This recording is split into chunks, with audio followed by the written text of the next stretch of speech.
waters are fast-moving. Unlike other big rallies, Cockpit earlier at about 7 a.m. A group from the Coast Guard. Welcome to #PHVote 2013. Today on Rappler, without evidence, Senator Drilon opposes the release of senators' names linked to the pork barrel scam. Miriam Santiago thinks Enrile played a role in the Lacson exposé, dragging more senators into the corruption scandal. And U.S. President Obama promises to defend Japan in its dispute with China over islands in the East China Sea.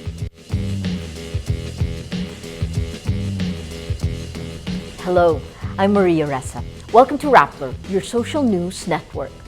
Senators Alan Peter Cayetano and Francis Escudero want the Justice Department to release the names of lawmakers tagged in the pork barrel scam. Alleged mastermind Janet Napoles met with Justice Secretary Leila de Lima Monday night, saying she was ready to tell what she knew about the scam. Napoles submitted her affidavit and a list of lawmakers allegedly involved in the worst corruption scandal in recent history. Cayetano and Escudero say withholding the names of the reported 12 senators and more than 100 congressmen will cast doubt on all legislators. They also say they're ready to respond in case they're named in the list. Napoles and opposition senators face plunder charges for allegedly conniving to funnel public funds to her fake NGOs. Senator Miriam Santiago wants the Senate to reopen its probe and summon Napoles, but Blue Ribbon Committee Chair T.G. Gingona says he will wait for the Justice Department to finish evaluating Napoles' affidavit. Escudero says the department should carefully address Napoles' statements because she is, quote, slightly a polluted source. In a Senate hearing in November 2013, Napoles denied any involvement. Escudero adds, she already lied to the Senate and the public once. How can we trust that she's saying the whole truth and without any lies now? Unlike his other colleague, Senate President Frank Drilon does not want the list of lawmakers implicated in the pork barrel scam released if it's not supported by, in his words, compelling documentary evidence. Drilon says releasing the list without documents will harm the Senate's image. He also cited legal arguments to justify the need for Napoles to produce supporting documents. Drilon says no other evidence is better than the document because documents do not lie. The Senate President also warns against mudslinging and smear campaigns, referring to rumors that his name was included in Napoles' list.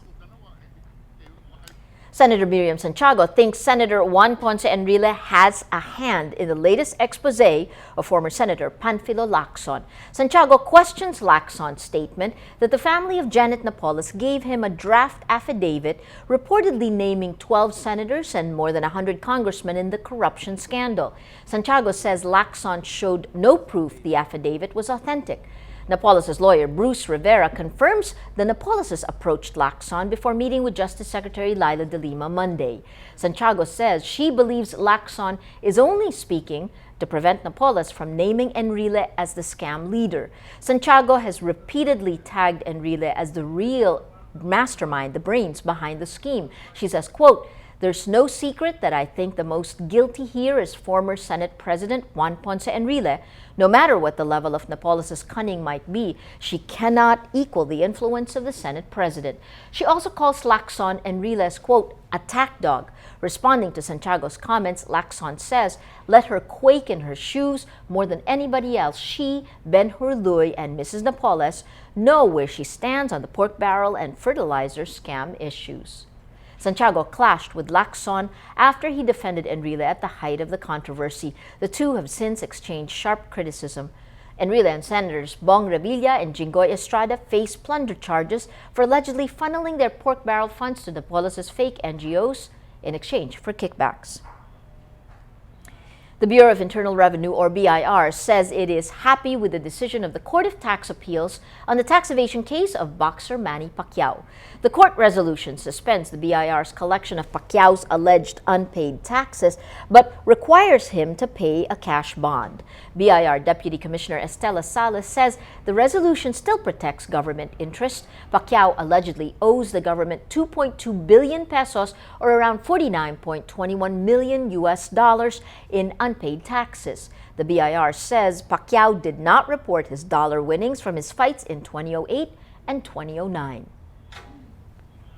U.S. President Barack Obama will spend the second day of his trip to the Philippines with Filipino troops at the military headquarters in Taguig City. The U.S. Embassy says Obama will deliver a speech, quote, recognizing the long-standing partnership and cooperation between the two countries' armed forces. Malacanang says defense is the top agenda of Obama's visit on April 28 and 29. The Philippines seeks military assistance from the U.S. in the face of Chinese aggression in the South China Sea. Obama's visit also comes as the Philippines and the U.S. are set to sign a military deal that would allow U.S. troops access to Philippine military bases. U.S. President Obama promises to defend Japan if China attacks over the two countries' territorial dispute. Both claim the Senkaku Islands in the East China Sea, which China calls the Diaoyus. In his visit to Japan, the first stop of his Asian tour, Obama says the disputed islands are covered by a defense treaty that would oblige Washington to act if Japan is attacked. While talks on security were positive, trade talks between the U.S. and Japan stall. Both leaders hope to announce a breakthrough on the Trans-Pacific Partnership, or TPP, a proposed 12-nation free trade bloc. But on Thursday, Obama says the two sides have not found common ground on key issues like restrictions on access to Japan's agricultural and mobile sectors. As U.S. President Obama tours Asia, Chinese diplomat Liu Zhenmin presses for bilateral resolution of disputes in the West Philippine Sea or the South China Sea. China and the Philippines both claim territories in this area. The Philippines brought the case to a United Nations tribunal for arbitration. In an article written by Liu Tuesday, he says disputing countries should settle their differences directly and not through a third party. He adds, China never imposes its practice or opinions on other countries. Even less does it attempt to grab the interests of other countries by use of threat or force. The statement contradicts the Philippine government's claims of repeated harassment by Chinese ships in the disputed areas. Philippine Airlines takes a stand for marine conservation, joining other Asia-Pacific carriers that stopped carrying shark fin as cargo. In a statement Thursday, PAL says it, quote, values the issue on protection and conservation of endangered marine life seriously, recognizing that the company's long-term interest is and should be consistent with sustainable and responsible business practices. In 2013, Air New Zealand and South Korea's two largest airlines, Korean Air and Asiana, said they would ban shark fins from their cargo flights. Hong Kong's Cathay Pacific also stopped shipping them in 2012. The fins are used in shark fin soup, a much valued delicacy in Hong Kong and China. Conservationists call for measures to restrict shark fin trade as booming demand endangers the world's shark populations. Let's now look at Rappler's Wrap for today, a list of the 10 most important events around the world you shouldn't miss. At number 5, South Korean authorities searched the office of the company that owns the ferry that sank last week, with more than 300 high school students on board.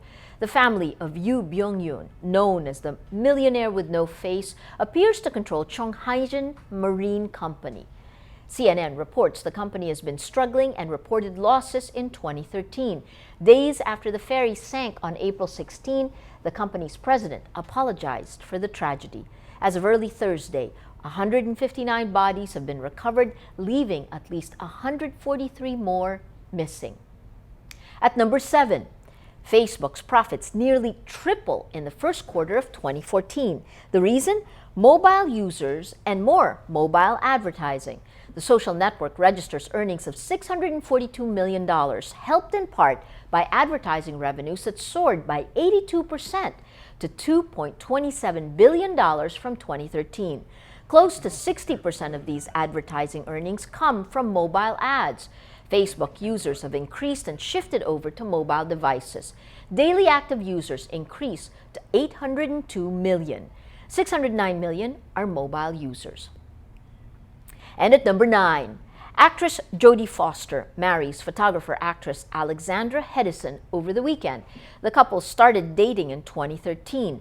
Foster announced she was gay in a speech at the 2013 Golden Globe Awards. She has 2 sons with previous partner Sydney Bernard. They ended their 20-year relationship in 2008. For the full top 10, visit Rappler.com's The Wrap. For our social media post of the day, today in internet history, the first YouTube video was uploaded 9 years ago.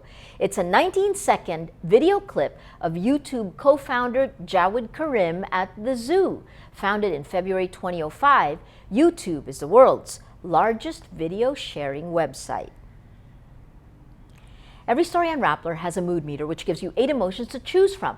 Click how you feel and your vote comes down to the mood navigator in the middle of the front page that crowdsources the mood of the day. It also gives you the top 10 stories that have affected our readers and viewers the most emotionally. These 10 stories have gotten the most number of votes on their mood meter. If you take a look today, we have story, China wants the bilateral resolution of the dispute. This is on the South China Sea. You have 78% angry and 11% annoyed. That purple, leading up to the visit of President Obama next week, we have a timeline on efforts to make the Philippines a U.S. state. Interestingly, 8% angry, 17% happy, 24% amused, and a large 38% annoyed. That purple bringing out the mood of the story that's gotten the most number of votes. It's a piece by Rappler columnist Shakira Quezon, punny, playing on the word pun, punny, Filipino translations, 40% amused and 40% annoyed, bringing out the mood of the day.